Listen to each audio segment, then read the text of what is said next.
आज के सेशन में हम लोग पढ़ेंगे थ्योरी ऑफ इक्वेशन में क्वाड्रेटिक इक्वेशन के बारे में। यानी थ्योरी ऑफ इक्वेशन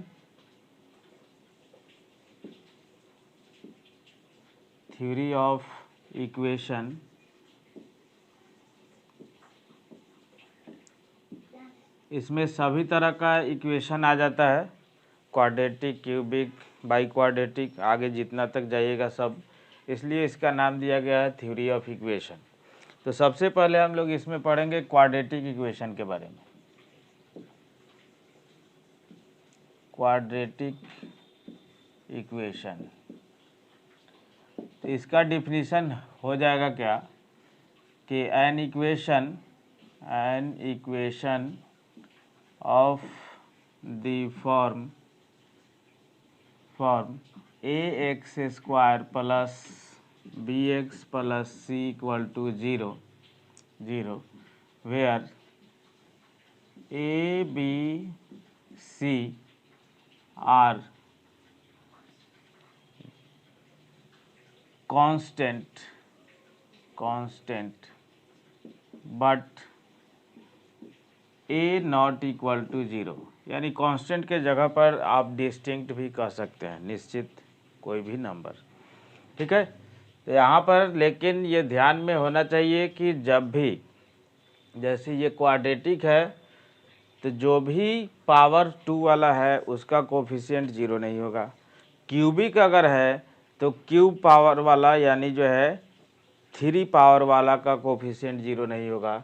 जो जैसा भी इक्वेशन आप पढ़ते हैं उसमें सबसे जो ज़्यादा पावर वाला होता है उसका कोफिशिएंट कभी भी 0 नहीं होगा, तभी उस नाम से आप कहेंगे। क्वाड्रेटिक का मतलब मैक्सिमम पावर 2 वेरिएबल का।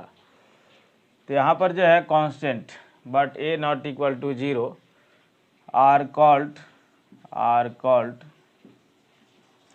क्वाड्रेटिक इक्वेशन, ठीक है। तो इसमें देखिए सबसे पहले जो है हम लोग इसको जनरल क्वाड्रेटिक इक्वेशन कहते हैं, और जो है इस तरह का जो है बहुत सारा जो है आप लिख सकते हैं, जैसे 3x square plus 5x plus में 9 इक्वल टू जो है 0, और चाहे जो है 3x square plus 4 equal to 0, चाहे जो है 5x square plus 3x equal to 0। ये सब जो है क्वाड्रेटिक इक्वेशन के एग्जाम्पल हैं, ठीक है। लेकिन ध्यान रहे कि एक्स स्क्वायर यानी क्वाड्रेटिक है तो एक्स स्क्वायर का कोफिशिएंट कभी 0 नहीं होगा, नहीं तो वो क्वाड्रेटिक नहीं होगा, ठीक। तो यहाँ पर जो है अब देखिए इसी में कि solution of general quadratic equation, solution of general quadratic equation ax square plus bx plus c equal to 0। यानी जो है सामान्य द्विघात समीकरण का जो है सॉल्यूशन जो है कैसे निकालेंगे, ये फार्मूला जो है एक देगा, वो कहाँ से आएगा। तो आप सबसे पहले जो है इसको कंप्लीट स्क्वायर मेथड का यूज करते हुए सोल्व करेंगे तो इसका सॉल्यूशन आएगा। यानी जिसको हिंदी में हम लोग कहते हैं पूर्ण वर्ग विधि, कंप्लीट स्क्वायर मेथड इंग्लिश में, ठीक है। तो यहाँ से जब चलिएगा तो देखिए since ax square plus bx plus c equal to 0, देखिए कंप्लीट स्क्वायर मेथड पूर्ण वर्ग विधि अपनाने के लिए सबसे पहले जो है इसमें एक्स स्क्वायर के कोफिशिएंट को आप 1 ला दीजिए तो बहुत आसानी तरीक़ा से जो है सोल्व होता है। तो इसके लिए एक्स स्क्वायर का जो भी 1 के अलावा कोफिशिएंट है उससे सभी टर्म में डिवाइड करते हैं।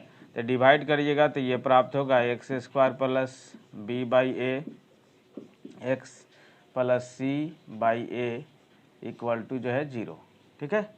अब यहाँ से a स्क्वायर सेट हो गया आपका, तो प्लस इसमें 2ab सेट होगा तो b बाई 2a, ये मल्टीप्लाई डिवाइड किया हमने, प्लस b स्क्वायर यानी b बाई 2a का होल स्क्वायर, तो जितना एडिशन उतना सब्ट्रैक्शन, जितना से मल्टीप्लाई उतना से डिवाइड।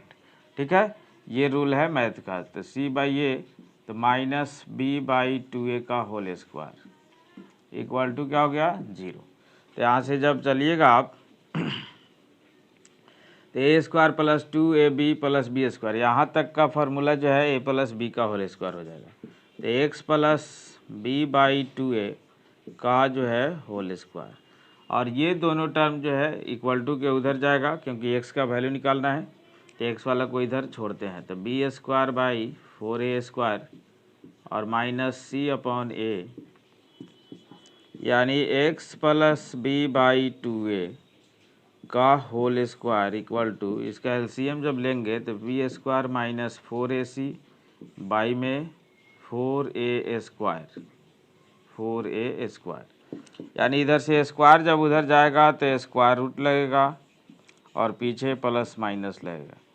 तो √b² - 4ac बाई 4a², यानी यहाँ से जब चलेंगे आप तो ये आएगा आपको plus minus √b² - 4ac by में 2a, स्क्वायर रूट निकल गया। अब यहाँ से जब आगे बढ़ेंगे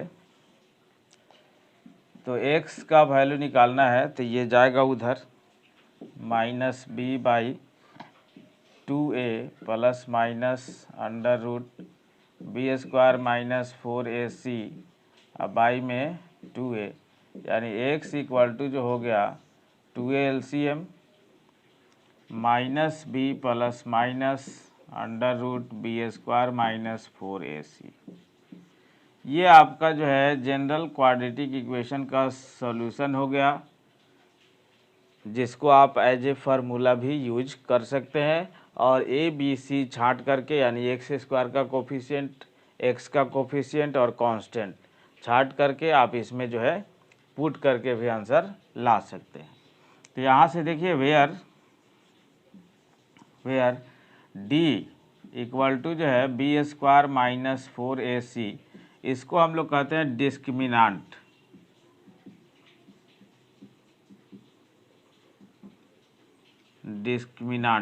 यानी विवेचक या विविक्त कर, जिस पर इस क्वाड्रेटिक इक्वेशन का रूट्स डिपेंड करता है कि वो कैसा होगा, रियल होगा, इक्वल होगा, इमेजिनरी होगा, क्या होगा इस पर। तो केस वाइज चलते हैं यहाँ पर। Case first, if d greater than 0 then roots are real and unequal। यानी यदि d का वैल्यू जो है 0 से बड़ा है तो जो भी x का वैल्यू आएगा वो दोनों का दोनों अलग अलग होगा लेकिन रियल होगा। फिर जो है केस टू कि if d equal to 0 then roots are real and equal. तो इसमें क्या होगा, दोनों x का वैल्यू जो है सेम होगा और रियल होगा जब d का वैल्यू 0 के इक्वल है। केस थर्ड कि if d greater than equal to 0, ये दोनों को अगर मिला दिया जाए तो बस उसमें जो है आपको कहीं अगर आ जाए कि देन रूट्स आर रियल। अब उसमें ये पता नहीं है कि इक्वल आने वाला है कि सेम आने वाला है। अगर कहा जाए कि रूट्स रियल है तो ये आप दोनों को मिला करके कंडीशन अप्लाई करेंगे। केस 4 कि if d less than 0 then roots are imaginary. यानी जो है रूट्स जो है काल्पनिक हो जाएगा। और देखिए बाबू ध्यान में रखें कि काल्पनिक में इक्वालिटी संभव है बट इनइक्वालिटी असंभव है, क्योंकि इसमें रूट्स इमेजिनरी हो गया तो उसमें ग्रेटर और लेस का कोई जो है महत्व नहीं है। यानी कौन बड़ा है कौन छोटा है इसको दर्शाना जो है बहुत मुश्किल ही नहीं बल्कि नामुमकिन भी है। तो इसलिए जब भी रूट्स इमेजिनरी हो तो उसमें लेस और ग्रेटर का साइन नहीं आएगा, बट इक्वालिटी का साइन आ सकता है, ठीक, और आएगा भी। तो वही जो है यहाँ पर d जब लेस देन 0 हो देन रूट्स आर इमेजिनरी हो जाएगा, ठीक। अब जो है यहाँ से देखिए इसी में जब चलेंगे कि इसके रूट्स और कोफिशिएंट के बीच भी एक रिलेशन होता है। रूट्स और कोफिशिएंट के बीच रिलेशन होता है क्या कि if alpha beta are the roots of a x square plus b x plus c equal to 0, then होता क्या है कि sum of roots alpha plus beta equal to जो है minus b by a. Minus b by a कहने का मतलब क्या कि x का कोफिशिएंट ऊपर रहेगा निगेटिव में, बाई में एक्स स्क्वायर का कोफिशिएंट रहेगा नीचे। फिर जो है ये सम ऑफ रूट्स हो गया, ठीक है। और फिर जो है प्रोडक्ट ऑफ रूट्स यानी अल्फ़ा इंटू बीटा, यहाँ होता है सी बाई ए।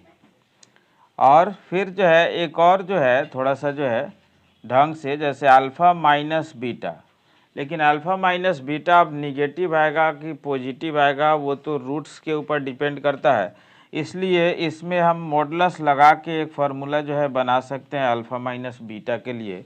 कितना, तो रूट अंडर डी बाई ए, क्या बना सकते हैं, रूट अंडर डी बाई ए।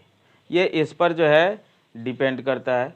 इसके बाद जो है देखिए इसमें ही कुछ रूल है, तो आगे भी क्लास के लिए ये सब जो है ध्यान में रखना है कि if p plus i q, if p plus i q be the roots of a quadratic equation,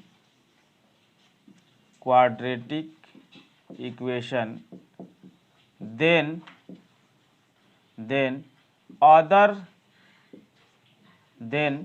ऐसे लिखिए कि p minus i q is also other roots of equation. देखिए बाबू, इसको जो है एज ए कॉम्प्लेक्स नंबर के फॉर्म में ध्यान में रखेंगे। ऐसा रेशनल नहीं बल्कि इरेशनल में भी आने वाला है।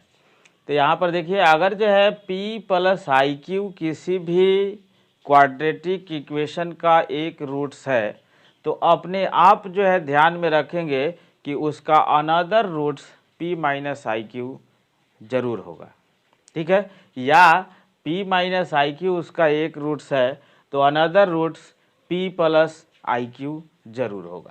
इसी तरह से देखिए ये तो हम लोग कॉम्प्लेक्स नंबर में चल गए, लेकिन इरेशनल के साथ भी ऐसा ही होता है कि इफ ऐसा है कि p plus i into p plus root under q, जहाँ पर रूट अंडर क्यू जो है एक प्रकार का इरेशनल नंबर है, जहाँ पर रूट अंडर क्यू जो है एक प्रकार का इरेशनल नंबर है। इफ इतना भी the roots of a quadratic equation then p minus root under q is also other roots other roots of the equation, ठीक है। तब जो है उसका other roots p minus root under q भी हो जाएगा, जहाँ पर हमने कह दिया हमेशा कि रूट अंडर क्यू जो है क्या है, इरेशनल नंबर है तब, ठीक है। तो ये जो है क्वाड्रेटिक इक्वेशन का एक जो है बहुत ही इम्पॉर्टेंट कॉन्सेप्ट यहाँ पर हुआ। अब इसके बाद जो है हम लोग इस पर कुछ प्रॉब्लम करेंगे।